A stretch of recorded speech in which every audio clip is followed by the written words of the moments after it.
Hola, Dios les bendiga rica y abundantemente. Les habla su hermano y amigo Ángel Darío Reyes. En este video continuaremos nuestra serie sobre hermenéutica bíblica. Vamos a traer algunas consideraciones importantísimas para la correcta interpretación de las Sagradas Escrituras y nos detendremos de una manera especial en los análisis histórico, cultural y contextual. 3 de los análisis que conforman la hermenéutica bíblica. Así que disfrutemos este video para la interpretación bíblica. Veamos algunos. Número 1. Los números con frecuencia se dan de modo aproximado, una práctica frecuente en la comunicación popular.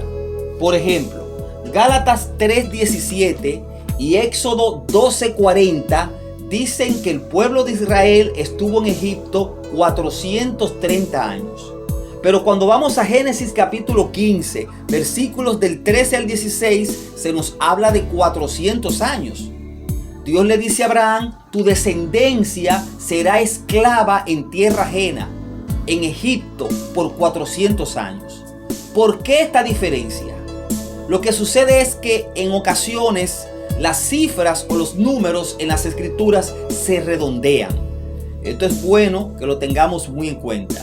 Número 2. Se pueden parafrasear los discursos y las citas en vez de ser reproducidas verbalmente. Una práctica usual cuando se resumen las palabras de otra persona. 3. Se puede describir el mundo en términos fenomenológicos. ¿Qué significa esta expresión? Fenomenológico. Como los acontecimientos les parecen a los observadores humanos. 4. Los discursos hechos por hombres o Satanás son registrados o parafraseados con exactitud, sin que eso implique que lo que esas personas afirmaron era correcto. Por ejemplo, la muerte de Saúl. Primera de Samuel 31, versículos del 4 al 6, dice que Saúl se suicidó. El cronista explica que Saúl se suicidó. Pero cuando usted va a 2 de Samuel capítulo 1, versículos del 1 al 6, se relata que un amalecita dijo que Saúl estaba con miedo y que él lo mató. En 2 de Samuel 1, del 1 al 6, claramente se especifica que fue el amalecita que dijo esto. Es decir, no que esto aconteció así, sino que el amalecita dijo. Entonces no es lo mismo. Tenemos que tener en cuenta esto, hermanos, porque podemos confundirnos. Repito, 1 de Samuel 31, versos 4 al 6, especifica que Saúl se suicidó. El cronista lo dice con claridad. Pero en 2 de Samuel 1, del 1 al 6, dice que un amalecita, para congraciarse con David, le dijo que él lo mató, que el amalecita lo mató. Esas fueron las palabras del amalecita. Sin embargo, el cronista, el escritor sagrado, en ninguna manera está diciendo que lo que el amalecita dijo era verdad. Simplemente registró las palabras del amalecita. Número 5. A veces un escritor usó fuentes para lograr su objetivo, sin implicar afirmación divina de todo lo demás que esas fuentes hayan dicho. Esto es interesante que lo tengamos en cuenta, hermanos, porque en la Biblia se mencionan otros libros que no forman parte del canon, que aparentemente fueron consultados por escritores divinos. Es decir, el Espíritu Santo guió a los escritores sagrados a consultar fuentes. Consultaron fuentes, pero eso no implica que todas las informaciones contenidas en esas fuentes eran inspiración. Simplemente el Espíritu Santo guió a los escritores bíblicos a disponer de algunas partes de esas fuentes. Las partes que el Espíritu Santo entendió que contenían verdades. Por ejemplo, en la Biblia se menciona el libro de Jacer. Usted va a Josué capítulo 10, verso 13, encuentra la mención del libro de Jacer. Y en 2 de Samuel 1:8. También usted va a encontrar el libro de Natán el profeta en Crónicas 29:29. Va a encontrar también el libro del vidente Gad en Primera de Crónicas 29:29. El libro de los Hechos de Salomón, va a encontrar esa mención en Primera de Reyes 11:41.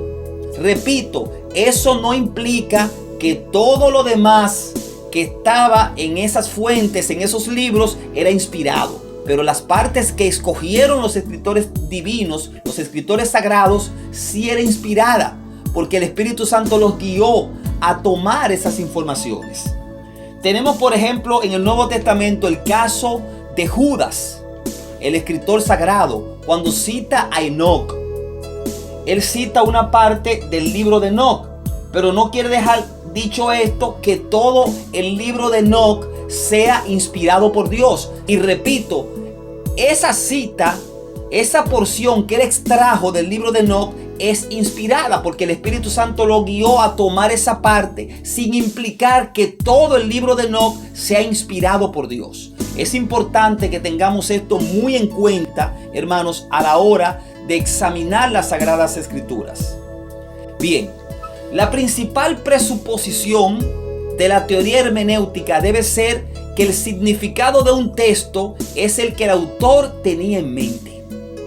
Es decir, en hermenéutica lo que intentamos interpretar es la intención del autor, lo que un autor tenía en la mente. No solamente qué escribió, sino qué quiso dejar dicho. Es interesante que esto lo tengamos muy en cuenta. Eso es lo que se busca en la hermenéutica bíblica. Interpretar la intención del autor, lo que un autor tenía en su mente a la hora de escribir. La técnica de interpretación bíblica y la aplicación se divide en 6 pasos. Vamos a ver los pasos en que se divide la interpretación y la aplicación de las Sagradas Escrituras. 1. El análisis histórico-cultural. Este considera el medio histórico-cultural en el cual el autor escribió, para entender sus alusiones, referencias y propósitos. El análisis contextual. Considera la relación de un texto determinado con todo el conjunto de escritos del autor. Muy interesante esto. 2. El análisis léxico-sintáctico. Aquí hay 2 análisis, el léxico y el sintáctico. Estos análisis desarrollan una comprensión de las definiciones de las palabras, la lexicología, por ejemplo, el análisis léxico, y su relación con otras palabras, la sintaxis, para entender con más exactitud el significado que un autor trató de transmitir. Análisis léxico-sintáctico. 3. El análisis teológico. Estudia el nivel de comprensión teológica cuando se dio la revelación para averiguar el sentido del texto para sus destinatarios originales. Análisis teológico. 4. El análisis literario. Identifica la forma literaria o el método empleado en un texto determinado para varias formas, tales como la narrativa histórica, las cartas, la exposición doctrinal, la poesía y el género apocalíptico. 5. La comparación con otros intérpretes. Es bueno que tengamos esto en cuenta. La comparación con otros intérpretes. 6. La aplicación. Es el paso importante de trasladar el significado que un texto bíblico tenía para sus oyentes originales al significado que tiene para los oyentes de un tiempo y cultura diferentes. Por ejemplo, Primera de Tesalonicenses 5:26 habla de saludarnos con un ósculo santo, con un beso santo. Eso hay que saberlo llevar a esta cultura y a la parte del mundo donde vivimos. Por ejemplo, en Occidente no es costumbre saludarse con un beso, como en Medio Oriente o en la época bíblica de manera especial, que aún los varones se saludaban con un beso en la mejilla. Entonces, ese versículo bíblico debemos de trasladarlo a esta época y a la cultura en que estamos. Ahora pasamos al análisis histórico, cultural y contextual. No puede interpretarse el significado de un texto bíblico con algún grado de exactitud sin el análisis histórico, cultural y contextual. Vamos a analizar, vamos a detenernos en estos tres análisis: histórico, cultural y contextual, que son parte de la hermenéutica bíblica. Por lo general, desde que nos encontramos con un texto bíblico, la primera pregunta que nos hacemos es: ¿qué significa este texto para mí?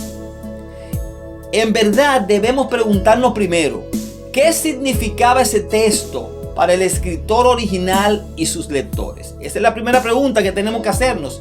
¿Qué significaba ese texto para el escritor original y sus lectores? Pero entonces hacemos lo contrario. Leemos un texto bíblico y de una vez pensamos, ¿qué significa para mí? No, primero interprete qué significó para los escritores y los lectores originales. Después que entendamos esto, podremos saber con más exactitud cómo se aplica dicho pasaje bíblico a nuestras vidas. Una buena consideración hermenéutica. Por ejemplo, Proverbios 22:28 dice: no traspases los linderos antiguos que pusieron tus padres. ¿Cómo puede interpretarse esto? Los antiguos linderos se referían a marcas limítrofes que separaban la tierra de una persona de la de su vecino. Sin nuestras técnicas modernas de investigación, era relativamente fácil incrementar el terreno propio al mover tales linderos durante la noche. La prohibición está dirigida contra el robar. Es decir, hay que entender primero qué significa Proverbios 22:28. No traspases los linderos antiguos que pusieron tus padres. Esto se refiere a no mover las estacas que separaban un terreno de otro, es decir, robarle tierra a su vecino.